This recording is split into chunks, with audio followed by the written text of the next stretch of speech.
Hello and welcome back to the channel. In this video I'm going to go through my latest draft for the upcoming Dream Team season. Not too many changes in personnel, but we've acquired some more information from pre-season that has helped shape my new decisions. So hopefully this video helps you also plan your Dream Team. So let's get started with my front line. I have the same players as I did in the first draft, so Calvert-Lewin, Haaland and João Pedro. So Calvert-Lewin, he's been priced at 3.5 million, very good price for what he could potentially offer. He scored 15 goals in 39 appearances last season, and in pre-season he's scored 3 goals. He's on penalties, he's their number 9, he's going to start, and that's all there is to it really. A great first few fixtures for Leeds as well. Their first 5 in fact are very good, so I'm happy with him still in my team. Next we move on to Haaland. Not much to say in terms of his stats, we know what he's about. The only thing just need to keep an eye on is his possible minutes in the Community Shield later today, and also if there's any news that he may not start that first game. I think even if he's not starting, he will still be in my first draft, just because if I go without him and spread the money to get other good players in for that first game week, it could be very difficult for me to get Haaland in with the 2 transfers for the second game week. So I think it's just going to be too complicated if I go back down that route. So Haaland will just be in the team most likely from the off. And then we have João Pedro. So in a previous video I've labelled him as essential. I'm still going to go with that. He was the second highest forward in Dream Team last season in terms of the amount of points that he got. He scored 20 goals in 50 appearances last season and contributed 9 assists. And in pre-season he scored a total of 7 goals and provided 1 assist. This is in contrast to Delap, who's just scored the 2 goals and they were both penalties. So I think it's safe to say João Pedro is going to be that number 9. He's going to be the main man for Chelsea up front. And hopefully he carries on this great form into the start of the season ahead, really. Decent price, 5 million, and some good first fixtures to start with. Fulham away and then Brighton at home. In between those 2 fixtures you do have that EFL Cup game, Luton at home in the first game week. I'm not expecting him to play. I think it will either be Delap or Welbeck, but he could be on the bench, and if it's not going well for Chelsea in that game, he could quite easily come on and contribute an attacking return as well. So very happy with this front line. It is how it was in the first draft. So onto the midfield. The one change from my previous draft, Utara is now in for Harry Wilson. The reason I've done this is because I've upgraded a player in defence and I had to make a little bit of money from doing that. So Harry Wilson was 3.5. I've downgraded him to Utara for 3 million.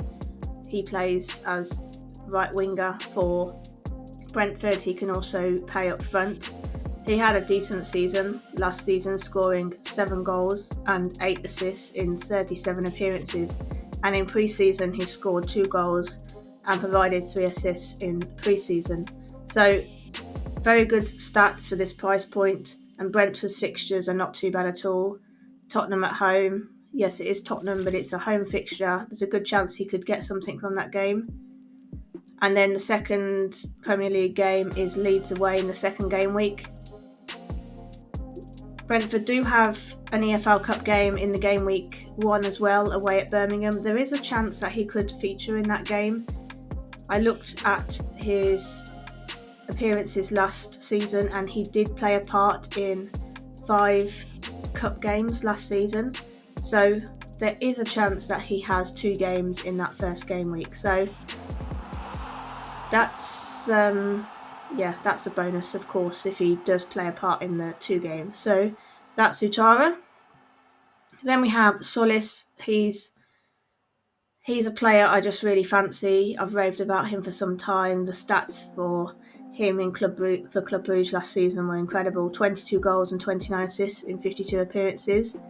and he's carried this great form into Arsenal in pre-season, scoring 1 goal and providing 4 assists, more attacking returns than anyone else in that Arsenal team in pre-season. He was also on some set pieces as well. Whether he's going to be on them when Rice is back is another question to ask at the time, but even still, I think he offers great potential, and he's a player in my team who I just really fancy. And I said in my first video, this is just a game. If you have a good feeling about a player, you should absolutely go for it, and that's the feeling I have about Solis. Obviously, there is a concern that he may not start that first game against Coventry. We will see the lineups before the game week 1 deadline, so I will need to have a think about what I'm going to do if he's not in that starting lineup, but he could quite possibly come on and get an attacking return or 2. I do want a piece of the Arsenal defence, an Arsenal attack rather, but I've got more doubts really on whether Gyökeres or Havertz starts up front, so I'm going with Solis for now, and hopefully he can contribute some points to my game. Next we have Mbeumo. So great season for him last season. He scored approximately 1 goal in 3 games, and in pre-season he's been involved for most of the games. He's scored 3 goals and provided 1 assist.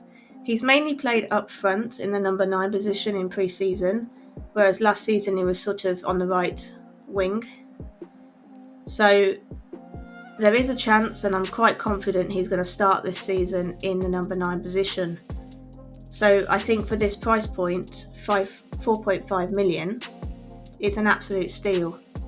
They have Hull away in the first game week, and then they have Ipswich at home. And he's going to be that number 9 because Sesko is injured currently. But even if he goes to the wing, the stats last season, 1 goal in 3, still very good. So I'm very happy with Mbeumo. He's going to stay in my team. And then I've gone with the double up in attack for Manchester United in Fernandes. Not too much to say about him. Not much more to say, rather. 22 assists in 37 appearances last season. He's just played the 1 pre-season game and he's assisted in that as well. So, yeah, he's just going to be a mainstay in that midfield for most of the game ahead. So now we're going to move on to defence. Defence is where most of my changes have occurred. So the player I upgraded was Mosquera to Gabriel. I did this by downgrading Harry Wilson to Utara in midfield, and I also had $500,000 in the bank in my previous draft, so that's how I've acquired the 1 million to do that upgrade. I've always wanted Gabriel just because of the assurity of minutes and his attacking upside, but I was just weighing up whether he was worth the extra million over Mosquera, and I think he is. There's no guarantee that Mosquera is going to play. There could be a situation where Gabriel plays with Hincapié in the centre-back position, and then Calafiori is on the left, White's on the right. Yes, we will see the starting lineup for their first game against Coventry, so if you go with Mosquera, at least you'll be able to see whether he starts that game. But what about the next games? You're not going to see the lineups ahead of the game. So I just don't want that to take that risk personally. I would have changed Mosquera to Gabriel eventually. So I think just why not just do it now, get it done, keep him locked in my team for the rest of the season, providing he's fit and well and is not losing out on too many points. But yeah, I'm happy to go with this upgrade from the off. Last season he scored 4 goals and provided 5 assists.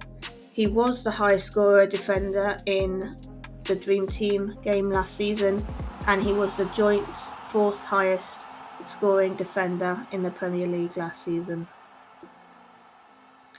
So next we have Maguire. So he was pretty locked in the Manchester United team towards the end of last season, and he's played all but 1 of the pre-season games. The one he missed was just to give him a break.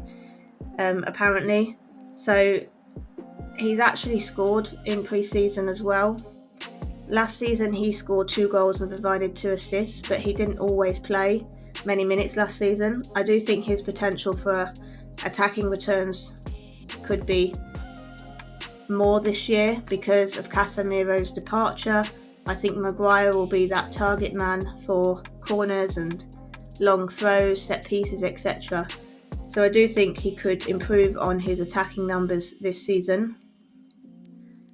But the main reason he's in my team really from the off is because Manchester United have a great first few fixtures, Hull away and Ipswich at home. I do think they have a great chance of getting some clean sheet points, and he is a great price. So that's why I have him in my team. And then I've had a little bit of a swap out. So I did have Trey Hume in my team in my first draft. I've now swapped him for Mihajlovic for Leeds.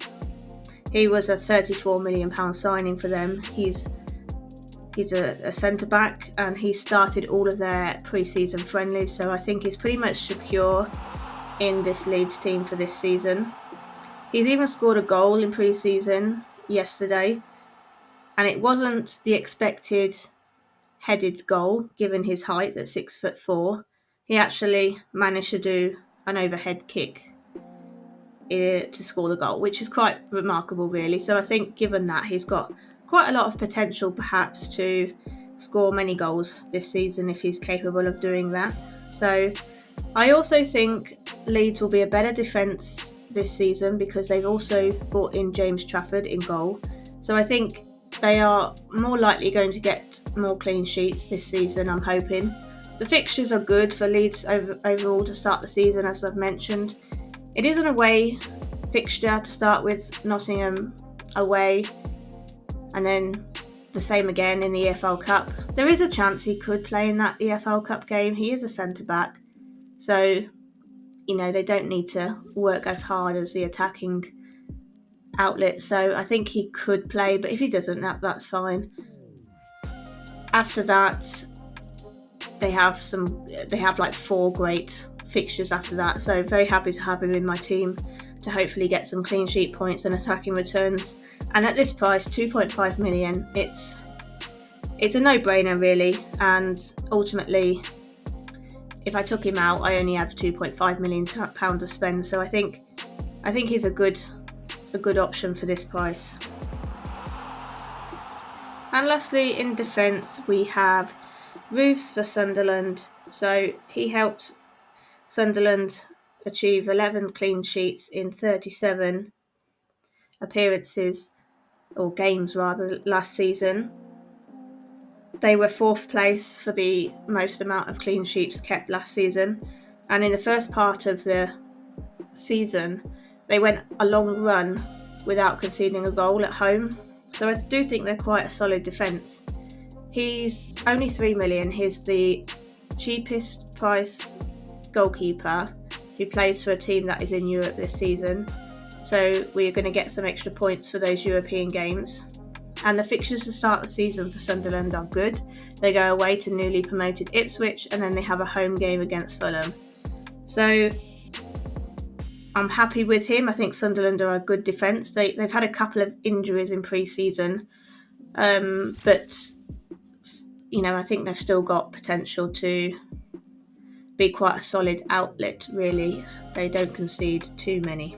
So there you have it, my upgraded draft for game week 1 of the upcoming Dream Team season. Not too many changes. I wanted to upgrade Mosquera to Gabriel, so in order to do that I downgraded Harry Wilson to Utara.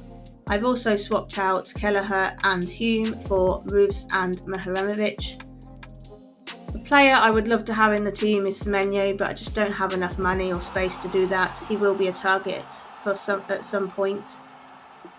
And in terms of captaincy, Haaland's got the captain armband at the moment, with Fernandes as the vice. If there are any doubts over Haaland's minutes, there is a chance I swap them around. But do need to be aware that Haaland can quite easily come off the bench and get 2 or 3 attacking returns. We've seen it before. I'm also considering captaining Mbeumo just because of his record in pre-season, and I think he's going to play the number 9 against newly promoted Hull. So that's also an option. So I'll update you on my draft in a few days perhaps, or there might just be the one more update prior to the game week 1 deadline. So I will do another video then, and I'll let you know where I stand. So there we are. I hope you've enjoyed the video. Let me know what you think of the team, and I'll see you in the next one.